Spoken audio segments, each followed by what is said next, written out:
Hey guys, what's going on? It is Saturday, um, February, somewhere in mid-February. We're 11 weeks out. What day is it today? Oh man, let me find out. Yeah, February 20th. So we're 11 weeks out for my figure competition. First ever bodybuilding contest in um, whew, ever, really. So, we just got back from the gym. It's a little after 5 p.m.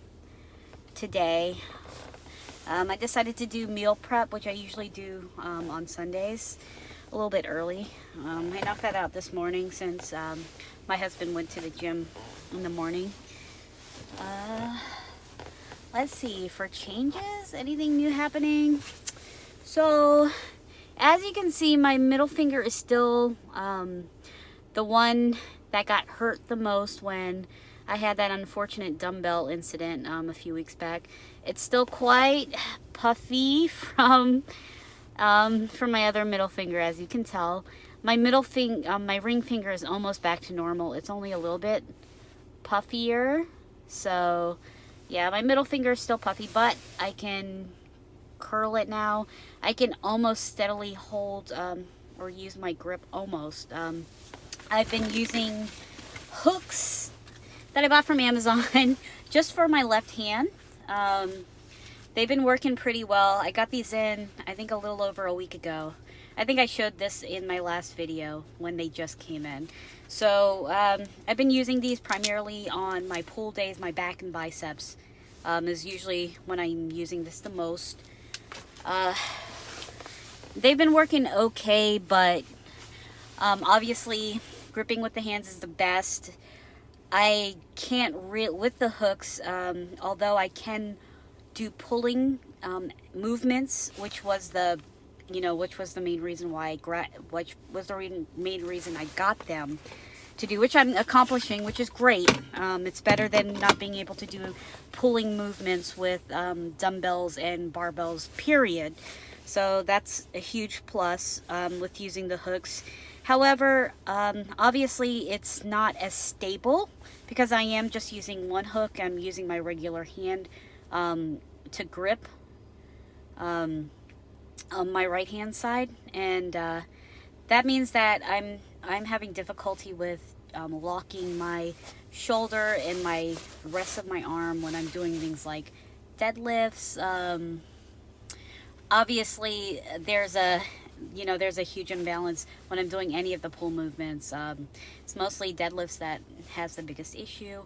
I can't I can't pull as heavy as I would normally like to with a hook because it just feels just way too unstable to do it, and it causes a lot of strain on my wrist. Usually I end up with kind of like a huge bruise, almost like not quite a bruise, but definitely it's like some redness where where the lifting hooks are holding on for dear life on my wrists while I'm trying to pull these heavy weights. So I can't lift as heavy. I can't lock my shoulder to do really proper form. And again, strain on the wrist. So that's not ideal situation, but it's better than nothing. Aside from that, my digestive issues have been going okay. A few weeks back, I told you guys about my colon impaction, which was like huge, brutal. Yeah, so right now I kind of feel like an old person. I'm taking Miralax, once or twice a week just to kind of stay regular. It's what my doctor prescribed, just over the counter.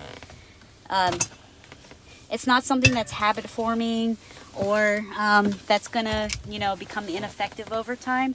He's like, it's the best thing simply because the way it works, it just draws water into your intestines so that you just stay regular that way. It's not something that your body starts becoming less effective as with other kind of laxatives or stool softener. So that's good. Everything's been moving nicely. I am going to be doing a move with me and my family. We bought a house. Yay!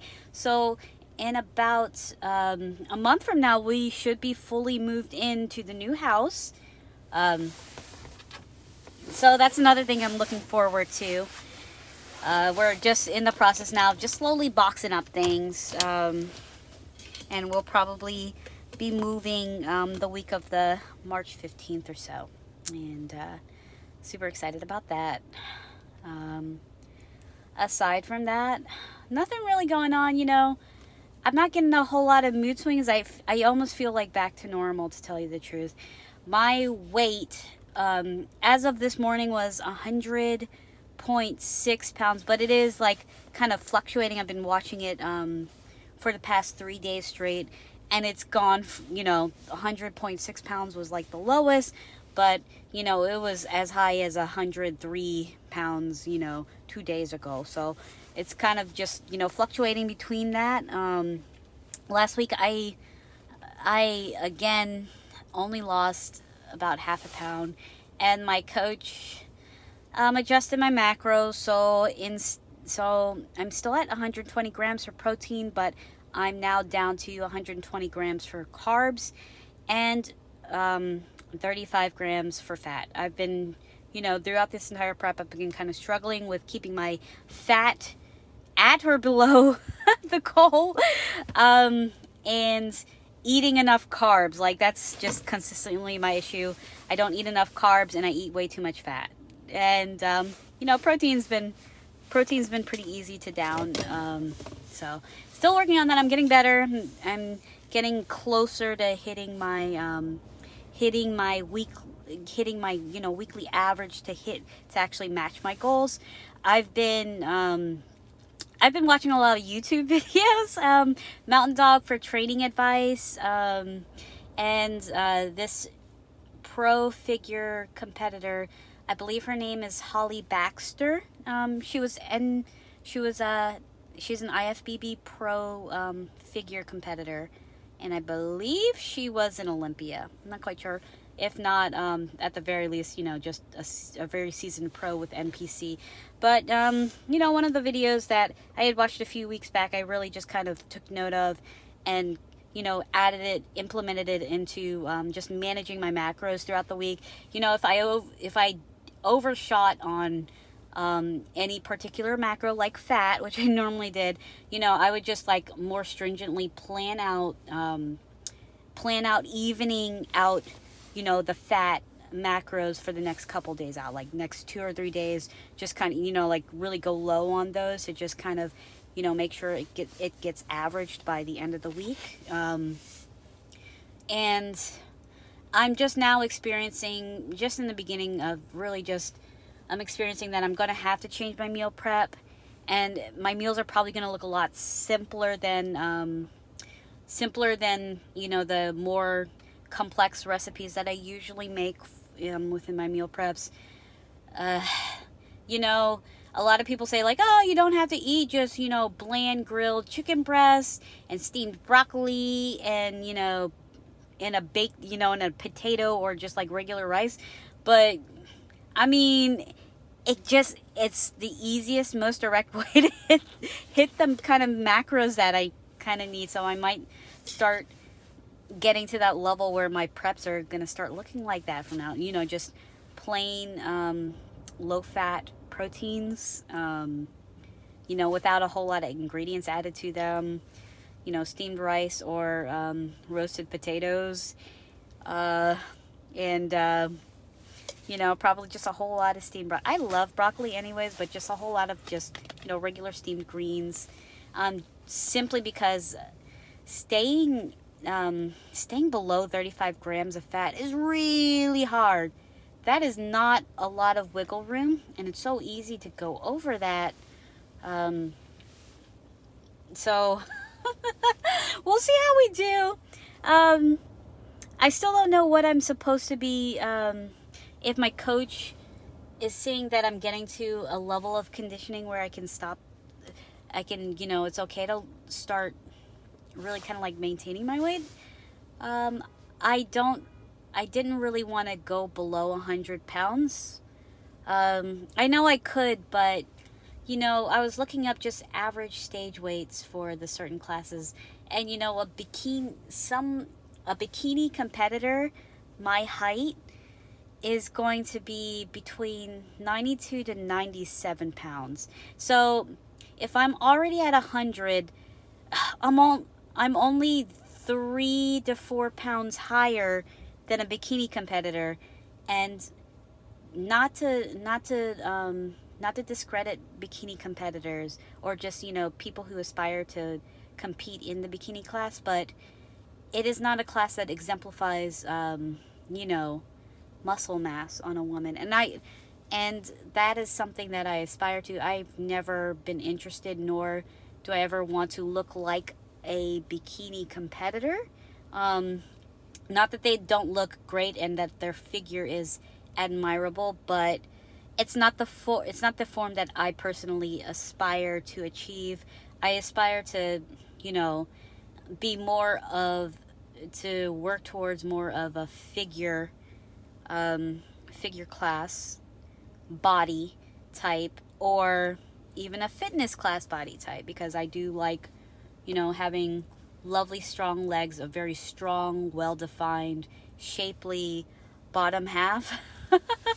That would be like the perfect goal for me, actually, is to be fitness, where I just have a very well developed, I have that X frame, that extreme X frame of very well developed upper body and just equally well developed lower body. I do have narrow hips and thick legs. I've always held fat in my inner thighs and hamstrings. Not really strong glutes, not really wide hips at all. They're just kind of narrow and small or flat in that area, which is kind of weird.